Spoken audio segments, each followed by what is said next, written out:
Hello student, मैं अभिषेक गुप्ता स्वागत करता हूं आपके अपने YouTube channel Abhishek classes for commerce में। आज फर्स्ट टाइम है कि बोर्ड क्लीन है। आप सोच रहे होंगे सर ने आज क्वेश्चन क्यों नहीं लिखा, क्योंकि आज कुछ हम अलग करने वाले हैं। अभी तक हम लोगों ने शेयर पर काफ़ी डिस्कशन कर लिया है। आई होप आप लोगों को वो समझ में आया होगा। आज इस वीडियो में हमने शेयर में जितना भी पढ़ा है सब कुछ डिस्कस करेंगे, ताकि एक बार पुराना रिवाइज हो जाए, क्योंकि ये लास्ट वीडियो है शेयर के टॉपिक के लिए। नेक्स्ट वीडियो में नया टॉपिक लेकर आएंगे। चलिए स्टार्ट करते हैं जरा शेयर को लेकर। देखिए, हमारा टॉपिक है शेयर। हमने पहले भी डिस्कस करा है, शेयर टू टाइप के होते हैं। पहला इक्विटी शेयर और एक -% प्रेफरेंस शेयर। इन दोनों शेयर पर जो इनकम जनरेट होती है उसको क्या बोलते हैं? डिविडेंड। ठीक, डिविडेंड बोलते हैं। इक्विटी शेयर पर रेट ऑफ डिविडेंड फाइनलाइज नहीं होता, प्रेफरेंस शेयर पर रेट ऑफ डिविडेंड फाइनलाइज होता है कि एक निश्चित दर से लाभांश मिलेगा। लाभांश डिविडेंड को बोला जाता है इन हिंदी। बोर्ड ऑफ डायरेक्टर की मीटिंग में इक्विटी शेयर होल्डर को राइट होता है अपना वोट देने का, प्रेफरेंस शेयर होल्डर को नहीं होता। इक्विटी शेयर होल्डर ओनर होते हैं कंपनी के। ये थ्योरी के लिए बहुत इंपॉर्टेंट है, ध्यान रखिएगा। ठीक, ये हो गई शेयर की बात। अगला type of issue of share. Share कितने टाइप से इशू हो सकता है? शेयर टू टाइप से इशू होता है।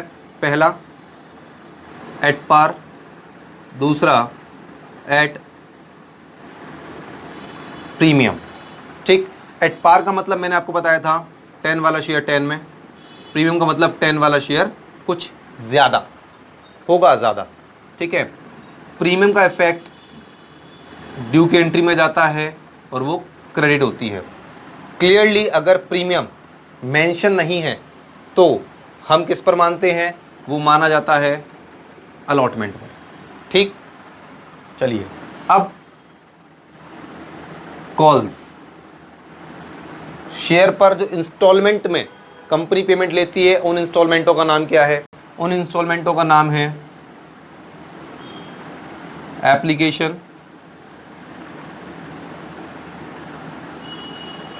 Allotment, first call, second call, last final call. आवेदन, आवंटन, प्रथम मांग, द्वितीय मांग, अंतिम मांग। ठीक, एप्लीकेशन में पहले रिसीव की एंट्री, उसके बाद ड्यू की एंट्री। अलॉटमेंट में पहले ड्यू फिर रिसीव। बाकी सब कॉल में due receive, due receive, due receive. ऐसा क्यों होता है ये मैंने शेयर का जब स्टार्ट किया था पूरा समझाया था, आप उस वीडियो को ज़रूर देखें। ठीक, इतना हो गया। उसके बाद मैंने बताया था कि अगर शेयर होल्डर किसी कॉल का पेमेंट नहीं दे पाता तो उसको क्या बोलते हैं? Calls in arrear. Calls in arrear का इफेक्ट रिसीव की एंट्री में जाता है और ये डेबिट होती है। ठीक, कुछ शेयर होल्डर ऐसे होते हैं जो समय से पहले पेमेंट देते हैं। आप जैसे इस कॉल का पेमेंट इस पर दे दिया, रिची रिच, तो उस कॉल को बोलते हैं कॉल्स इन एडवांस। इसका इफेक्ट भी रिसीव की एंट्री में जाता है, बट एक बार क्रेडिट और एक बार डेबिट। जिस पर रिसीव हो रहा है उस पर क्रेडिट, जिसका रिसीव हो रहा है उस पर डेबिट। जैसे कि फाइनल कॉल का पेमेंट सेकंड कॉल पर रिसीव हुआ है तो सेकंड कॉल की रिसीव की एंट्री में तो क्रेडिट और फाइनल कॉल की एंट्री में डेबिट। ये हो गया। कॉल्स इन एरियर हो जाने के बाद कंपनी आपको एक अल्टीमेटम देती है कि भाई आपने पेमेंट नहीं दिया है, पेमेंट कीजिए। अगर आप नहीं सुनते हैं, जैसा कि हम आपसे कहते हैं पढ़ लीजिए पढ़ लीजिए, और जब कंपार्टमेंट आ जाती है तब कहते हैं पढ़ लेना चाहिए था। तो इसीलिए ठीक उसी तरीके से कंपनी भी शेयर होल्डर से कहती है भाई पेमेंट आपने जो नहीं दिया वो पेमेंट दीजिए। अगर शेयर होल्डर पेमेंट नहीं देता तो कंपनी उसके शेयरों को क्या कर देती है? कैंसिल कर देती है, फॉरफिट कर देती है, हरण कर लेती है। ठीक है, तो हरण कर लेती है। हरण करते समय फॉरफिट करते समय कंपनी ये देखती है शेयर किस पर इशू हुआ था, एट पार पर, एट प्रीमियम पर या एट डिस्काउंट पर। डिस्काउंट पर नहीं होता है तो कंपनी एंट्री करती है। अगर एट पार पर है तो एंट्री होती है फॉरफिट की, share capital account debit to share forfeiture to calls in arrear. ठीक है, अगर प्रीमियम पर होता है तो एंट्री होती है share capital account debit, security premium account debit to share forfeiture to calls in arrear. Premium तभी डेबिट होगा जब कंपनी को रिसीव नहीं हुआ होगा, अगर रिसीव हो गया होगा तो एट पार वाली ही एंट्री हो जाएगी। अब बात ये आती है कि प्रीमियम रिसीव हुआ है या नहीं हुआ, ये कैसे पता चलेगा? तो जिस कॉल पर प्रीमियम है, अगर उसी कॉल पर कॉल्स इन एरियर है तो आपको प्रीमियम रिसीव नहीं हुआ है, और जिस कॉल पर प्रीमियम है उस कॉल पर कॉल्स इन एरियर नहीं है तो प्रीमियम रिसीव हो गया है। ये सारी बातें मैं आपको पिछली वीडियोस में समझा चुका हूं, आज केवल रिवीजन करा रहा हूं, इसलिए बस पॉइंट टू पॉइंट बात कर रहा हूं और कुछ नहीं। ठीक, ये हो गया शेयर का। अगला एक और टॉपिक आता है, उस टॉपिक का नाम है ओवर सब्सक्रिप्शन।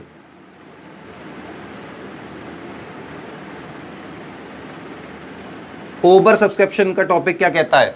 ओवर सब्सक्रिप्शन का टॉपिक ये कहता है कंपनी जो इशू कर रही है और पब्लिक जो अप्लाई कर रही है उनके बीच में रिलेशन होता है। कंपनी इशू करती है, लाइक एग्जाम्पल 10,000, पब्लिक डिमांड करती है 15,000।